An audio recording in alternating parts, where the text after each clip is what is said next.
साल की छोटी उम्र से इन्होंने सबसे फल और अखबार बेचना शुरू किया।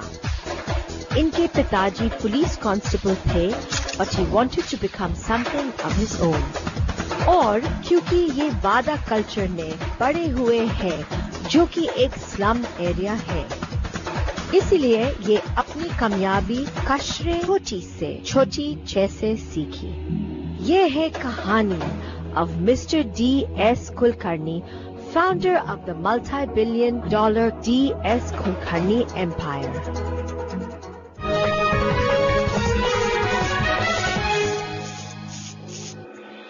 मैं हूँ नीवा Jain. Welcome to Z Business. Welcome to the big idea as we are in Pune catching up with Mr. D.S. Kulkarni, founder of the DSK conglomerate. Namaskar, Mr. Kulkarni. नमस्कार मैडम, नमस्कार। Lovely to have you. बहुत बहुत धन्यवाद आपसे मिलके और आप हमको वेलकम किया पूना में। It's lovely to be here. Lovely to meet you जी। अच्छा मिस्टर कुलकर्णी, आप हमारे साथ शेयर कर लीजिए ये जो गेम ऑफ लाइफ है और आपकी जो कहानी है, इट इज रिवेटिंग। बिगिनिंग से बताइए। मेरी कहानी कॉमन मैन की कहानी हर घर घर में ये होती है। काफी आप लोग सब तक पहुंच नहीं सकते, नहीं तो अपनी इंडिया का जो स्ट्रेंथ है, तो ऐसे हमारे कहानी वाले लाखों लोग हैं आज है सच में। तो इसलिए खाली वो सामने नहीं आते। हमारे जैसे लोग हम टीवी के लिए पब्लिसिटी के लिए नहीं आते because our nature is basically shy नहीं। हमें पैसे में इंटरेस्ट नहीं रहता। वी आर टिपिकल महाराष्ट्र ग्रामीण कम्युनिटी। इधर आपको इंजीनियर, डॉक्टर या तो बैंक के क्लार्क देखेंगे।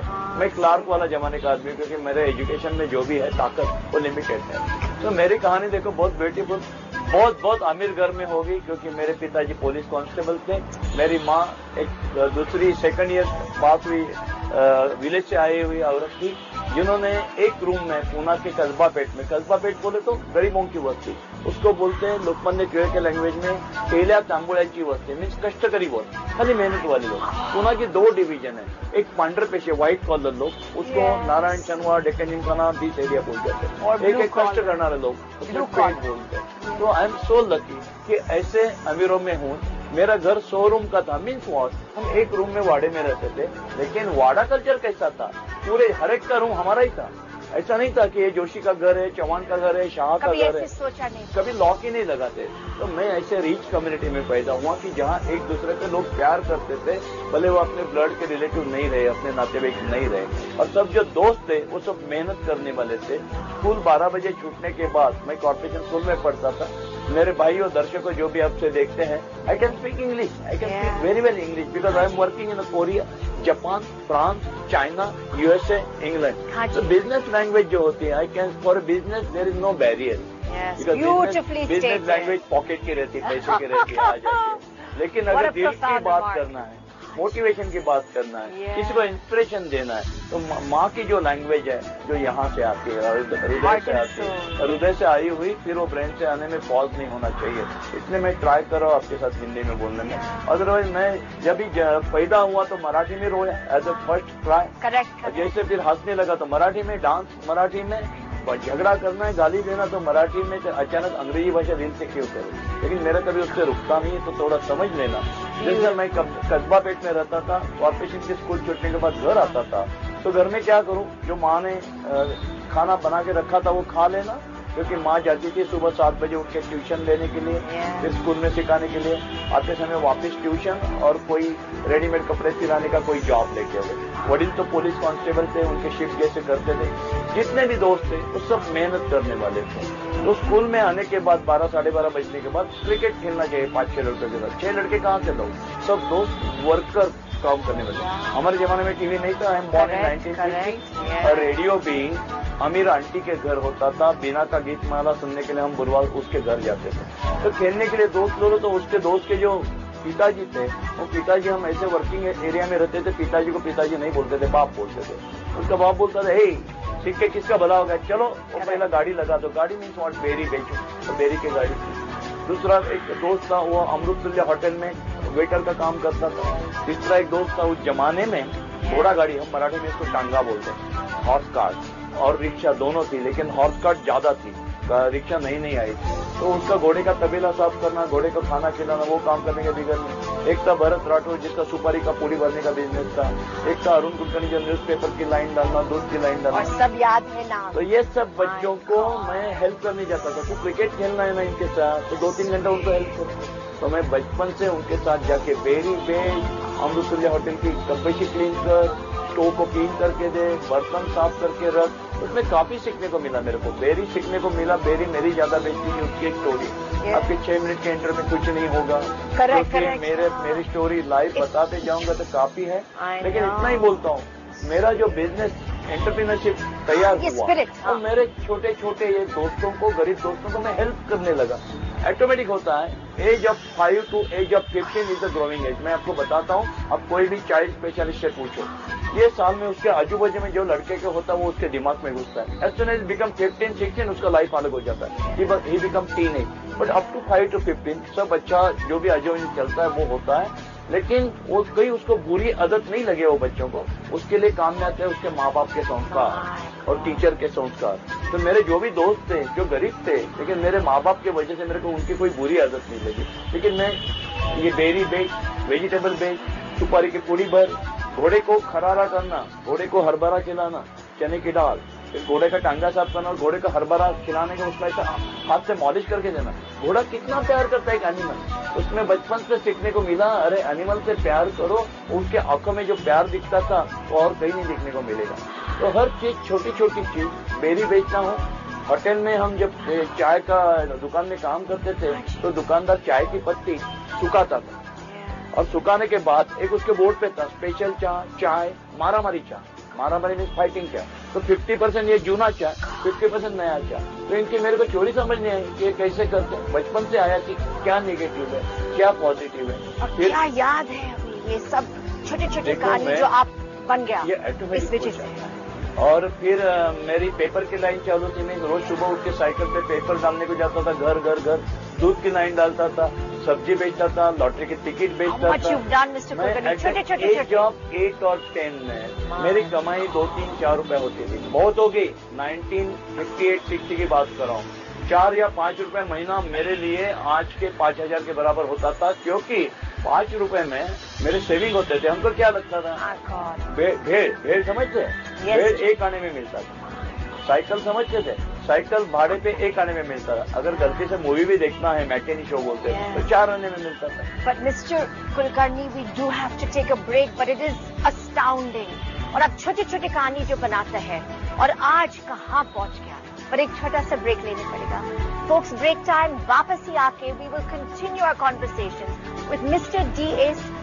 Kulkarni, founder of the DSK Group. Today, one of the multi-billionaires of India who has made it through hard work, sheer grit and determination. Don't go away.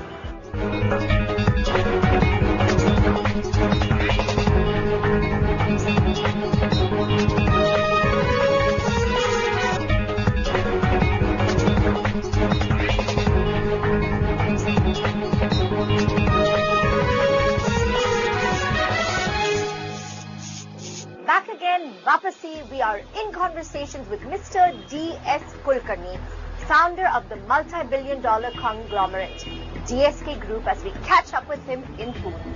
अच्छा mister Kulkarni, आज आपके पास बहुत सारे verticals है, बहुत बड़ा सा बिजनेस एम्पायर आपने बना दिया। एक और कहानी शेयर कर लीजिए।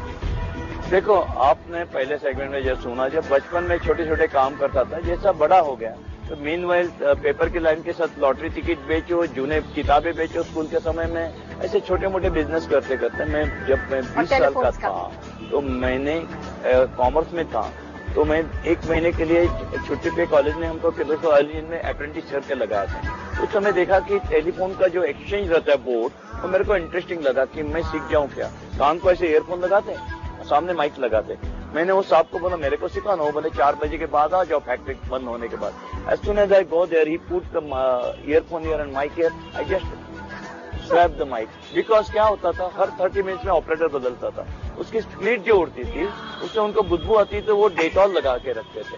तो मेरे मन में आया, अगर डेटॉल के बदले अगर परफ्यूम का वास आता था और मेरे जिंदगी का सबसे बड़ा बिजनेस, मैं सबसे बड़ा बोलता हूँ, मैंने 20 साल का सब चालू किया। घर घर जाना, आपके घर में आऊंगा, आपके टेलीफोन को साफ करूंगा, आपके टेलीफोन को पॉलिश करूंगा, और माउथपीस में पुराने जमाने के फोन एंटीसेप्टिक परफ्यूम डिश बिठाऊंगा। जब आप फोन पे बात करेंगे तो खस ले लो, मेरिलिटा ले लो, आइवोरेटिया ले लो, ओडिकोनम ले लो, रोज ले लो, जो चाहे वो ले लो। और महीने में 4 दफा आऊंगा, हर मंडे को समझो आपके पास आऊंगा, वीक में 1, महीने का 3 रुपए में। मैं SYBCom में था, सुबह 7 से शाम को 7 तक 150 फोन साफ करता था आपके यंग मोटिवेशन के लिए। This is the story of 1970। दिन भर मेरे 80 रुपए का टर्नओवर होता था। एक फोन साफ किया तो मेरे को 12 आना 8 आना 60 पैसा का मिलता था। महीने का टर्नओवर 2200 रुपया होता था। उसमें लेबर ओरिएंटेड लाइन, मटेरियल की कॉस्ट कम, मेरे को 1400 रुपया मिलता था। अभी आप दर्शकों, आप कोई मेरे एज के 65 एज के हो तो 1970 में आई वॉज SYBCom में, उस समय में बीकॉम पूरा होने के बाद क्या होने वाला था, कोई बैंक में क्लार्क करके जूनियर लगना था। तो 70 साल में नेशनलाइज बैंक की क्लार्क की सैलरी थी 210, मैनेजर की 350, 500, 1000 रुपए के ऊपर कहीं सैलरी नहीं थी बैंक में। और अभी तो मैं बीकॉम नहीं हुआ, लेकिन मेहनत कर रहा हूँ। सुबह 7 से शाम को 7 तक 30 किलोमीटर साइकिल में घर घर जाके फोन साफ करो, मेरे को 1400 मिल रहा है। अच्छा, अब एक सेंटेंस में आप अपने पर्सनालिटी को डिस्क्राइब करोगे तो क्या बोलोगे? मेरे को मेहनत करने का पॅशन आहे। कष्ट आमच्या मराठीत म्हणतो आम्ही, कष्ट करून करून आजारी पडलेला एक तरी दाखवा। जो मेहनत करते, कोई डॉक्टर के पास आपको कोई वो नहीं मिलेगा, डॉक्टर के पास मिलेगा सब अमीर या तो लेजी आदमी। कष्ट करने से आपकी नीयत साफ रहती है, ब्रेन स्पॉट रहता है। आपको मालूम है शार्प कैसा रहना चाहिए? भाकरी बोलते चपाती, वो नहीं घुमाएंगे तो करपती। मराठीत म्हणतात भाकरी फिरवली नाही तो करपती। You should be always active, और एक्टिव रहने से तबीयत अच्छी रहती है। आज 65 ईयर में भी मेरे माँ ने मेरे को 2 धड़े दिए, सिखाए, जो मैं आज अमन में ला रहा हूँ। माँ ने बोला, बेटा कभी भी जिंदगी में 2 कोट वाले के कभी नजदीक नहीं जाना। एक काला कोट वाला, कोर्ट में नहीं जाना, एक कंट्री में किसी को झगड़ा नहीं करना, तू बड़ा बाबा छोड़ दे, तो कोर्ट में नहीं जाना। काला कोट वाला तो लॉयर के पास नहीं जाओ। और सफेद कोट वाला, तबियत ऐसी रख, तबियत ऐसी रख। उसके लिए पहली चीज सुबह 5 बजे उठ। जो आज भी एक गुजराती में पुस्तक है, जो सुबह 4 बजे उठता है वो 100 साल जिंदा रहता है। तो 5 बजे उठ और एक्सरसाइज का काम कर, मेहनत का काम कर, पैसे का काम नहीं कर। That's a passion. अच्छा, टेल मी मिस्टर कुलकर्णी, आपने कभी ऐसे सोचा कि you would reach where you reach? विश्वास था, कन्विक्शन था? आई मीन इतने सारे छोटे छोटे एंटरप्रेन्योर बिजनेसेस आपने किया, आपने सोचा कि आज बहुत लोग मेरे को सवाल पूछते हैं, आज भी कभी भी हम पैसे के बारे में नहीं सोच सकते, कभी सोचा नहीं, आज भी नहीं, इसलिए हम पैसा कभी नहीं सोचते। मैं जिंदगी में एक ही दिन रीच था जब मैं SSC रिजल्ट साइकिल पे बेचा था, जो पेपर में छाप के आता था। जो दर्शक सुनते होंगे तो इंटरनेट पे रिजल्ट नहीं आता था, मैट्रिक का रिजल्ट SSC, तो मैंने न्यूज़पेपर मिलाए, साइकिल पर लगाए और अल्लाह एक SSC रिजल्ट करके एकदम टांग मारी साइकिल के ऊपर। और 4 आने का पेपर 8 आना, 10 आना, 10 मिनट में खप गया। 80 रुपए आया मेरे खीसे में। 80 रुपए आया तो मैंने खीसे के एक पायजामे में डाला तो खीसा नीचे जाने लगा। मैंने बाहर निकाला, ये हाथ में 40 रुपए, ये हाथ में 40 रुपए, ऐसे दोनों खीसे में हाथ डाल के उस दिन में दुनिया का सबसे अमीर था। तो पैसा कितना चाहिए, वो हमको जो अक्ल आई है। 80 रुपए आज भी मेरे लिए बहुत प्यारे। आज के 6000 करोड़ रुपया मैं काउंट नहीं कर सकता, सोच नहीं सकता, बोल नहीं सकता, दिमाग में आता ही नहीं, और खर्च भी नहीं कर सकता। खर्च बिल्कुल नहीं करते हैं, आज भी हम ऐसे ही रहते हैं। आप जैसे देखो, और क्यों करने का क्या है? अच्छा, और आपके बेटे जो है, आज दोनों बेटे बिजनेस में आ गया, नेक्स्ट सेगमेंट हम शिरीष को मिलेंगे, कैसे लगता है? बस मेरी इच्छा थी कि जैसे मैंने सेल्फ मेड मैन बना तो मेरे बेटे भी मेरे जैसे शिरीष जो आप जिसके पास जाने वाले हैं, मेरा बड़ा बेटा अमित टोयोटा में देखता है। और मेरी मिसेस की भी तो स्टोरी है, जब मैं बिल्डर बना तो ये देखो, माँ के संस्कार काफी बच्चों के होते हैं, तो मैं उसको हर पार्टी में लेके जाता था, मीट माय वाइफ। एक दिन उसको गुस्सा आया, वो बोले मैं मीट माय हस्बैंड करके दिखाता। अभी खुद ने उसका इतना एम्पायर उभा करा, मेरे से 10 गुना एम्पायर उसका अकेले का, और वो पूरा ग्रुप कंट्रोल करते। तो उसी का बेटा शिरीष है। तो शिरीष ने भी बोला मैं कंस्ट्रक्शन में नहीं आऊंगा डैडी, मैं मेरा बिजनेस निकालूंगा। और उसने उसके जिम्मेदारी के ऊपर He has taken learn from the childhood. बचपन से जब हम जाते थे, स्कूटर पे लेके जाते था, साइकिल पे लेके जाता था, he has seen all these on eyes कि what is the business और how to work। तो बचपन से उसको तो भगवान की दया से सब देखने को मिला, तो उसने खुद का बिजनेस खोलने का चाहा। I am proud of that without taking help of us. ये शुक्राचार्य बोलते, ये बोलते ना, जो ये गुरु द्रोणाचार्य, उनको कैसा कर्ण ने लंबे से लेके ये लिया, वैसे तो खुद में घर में लेके उन्हें अपने पिताजी को क्या देखा होगा उसको मालूम। लेकिन वो खुद का एम्पायर खड़ा कर रहा है। उसकी स्टाइल अलग है, उसकी स्टाइल विचार अलग नहीं है, स्टाइल अलग है। He has gone in the manufacturing. As I am ज्यादा एजुकेशन नहीं है, बीकॉम हूँ, मराठी मीडियम में सीखा हूँ, तो मैं हार्डवर्क सर्विस इंडस्ट्री में रहा, क्योंकि मैं सब्जी बेच, पेपर बेच, तो I am continue service industry. लेकिन नेक्स्ट जनरेशन मैन्युफैक्चरिंग इंडस्ट्री में जाना चाहती है। आई एम हैप्पी दैट वो खुद के पाँव के ऊपर खड़ा रहना चाहते हैं। उससे बड़ी ऐसे कुछ नहीं हो सकती। Thank you, Ji, and it's going to be as wonderful, I think, meeting Shirish as it has been meeting you. Best of luck. आपके जो आगे जर्नी, कहानी, जो भी आपको और चाहिए, मिलना चाहिए यूनिवर्स से। थैंक यू जी। गरीबों के आशीर्वाद मिलना चाहिए, इतना ही हम चाहते हैं और कुछ नहीं चाहते। Folks, break time. Please don't go away. In our next segment, we will catch up with Shirish Kulkarni, Mr. DK's son.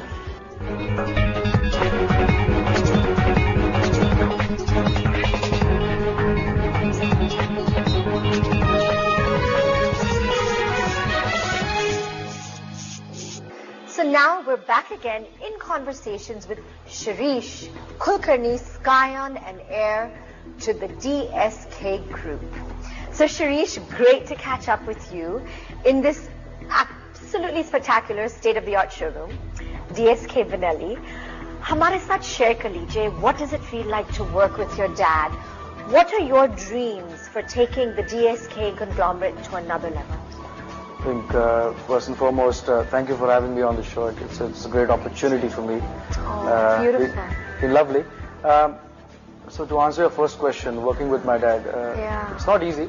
It's quite an extraordinary thing to be, and I sometimes feel absolutely lucky that I was born into a family like this, because his passion, his attitude, his ethics towards the business is they're just unique, I believe.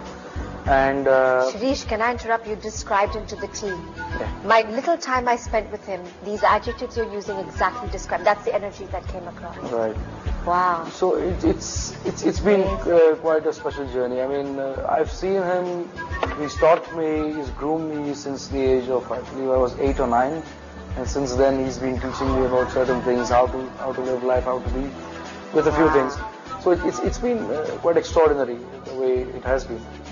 Now, if I come to the group and to take it to what level, it's your dream, rather my dream. Yeah. I mean, primarily I would like to focus on getting into the top 10 in India, and then of course onto a global platform.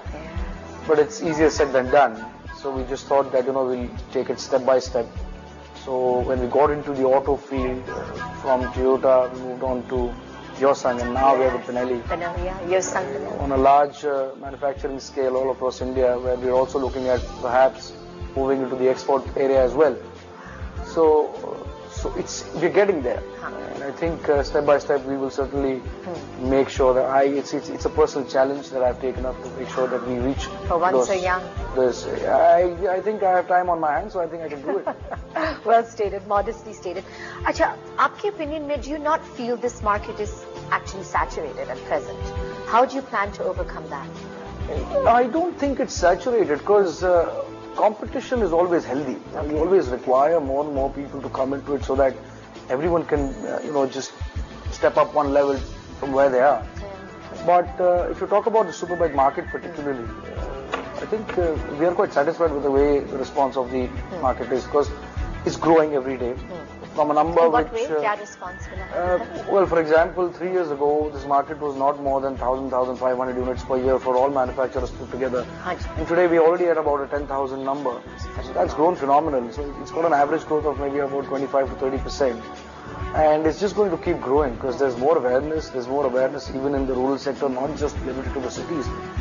So I think it's, in the long run, in another 5 to 7 years, it's going to be a very, very important market for every manufacturer to be in. Like you can see today, competition is from their regular 100, 150 cc's, they're moving up to 250, some of them are going up to 400. So you can just imagine, where we're going to be. So every player wants to be in that bracket to make sure they cater to the consumers, right from, let's say, an 80 cc till maybe 1,500 odd cc. So now this bike is beautiful, it's gorgeous, it's aspirational. Yeah. Who are your consumers who utilize these gorgeous Vanelli and Yosung bikes? Well, I think it's spread out. I would not really like to go and target a certain segment only in the consumers. If you see, like with your son as well, the experience that has been, it's quite varied. If you talk about the age factor, there have been 18-year-olds till up to 55-year-olds. So it's quite spread out. Okay. But now if you talk about the 600i particularly, the bike that you're just sitting on, it is going to be with the college-going students, but I think they're just going to have to be about 20 years old. Of course, nothing to do with the restrictions, but it's just the comfort that you want riding a 600cc inline 4-cylinder, which is, that bike's quite powerful by itself, so you're going to be needing that. But I've seen people who are at the age of 45 and 50 who love riding, and they are going to be there as well. If you talk about the networks. So are these predominantly for bike lovers? Is it prestigious, obviously, to have Benelli and your son? See, it's prestige brand. If you talk about Benelli as a brand, it's a heritage brand. It's got a lot of history. It's a 104-year-old brand. So it is always going to be there, that certain that attraction of the brand value. Correct. And when you have something like a 600cc inline 4, which is not there, it does not exist in the competition's range, it's going to be quite unique for everybody to own one. So I think the profile, if you see, they're going to be, and the age I already explained, but if you look at their backgrounds, it could be, early college, something after 12th standard. It's just beautiful. Till maybe, you could have established individuals. Who are bike lovers. Bike lovers. Collectors of bikes. Exactly, somebody who'd just like to own one, keep in the garage. So we're basically there for everybody. Yeah, interesting. Acha, for your own personal journey, you're young, you look to be very serious, ambitious. आपके आगे क्या सोच है 10 साल के बाद for yourself in terms as a businessman and the DSK team? See, I like to believe in giving people what they deserve. That's how I want to put it.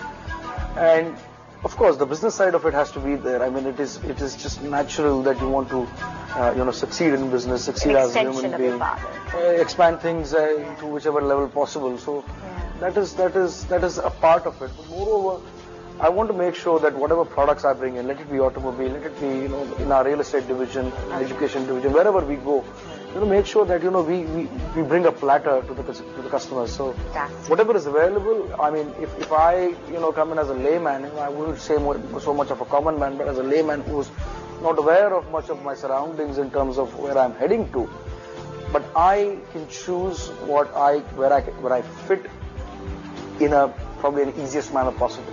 That's the way I want to take things. So, beautiful. I think to sum it up, if you talk about success, I think I'm not successful yet because it's just the beginning. But as an individual, I want to be more successful. I want to take things, take strides into it.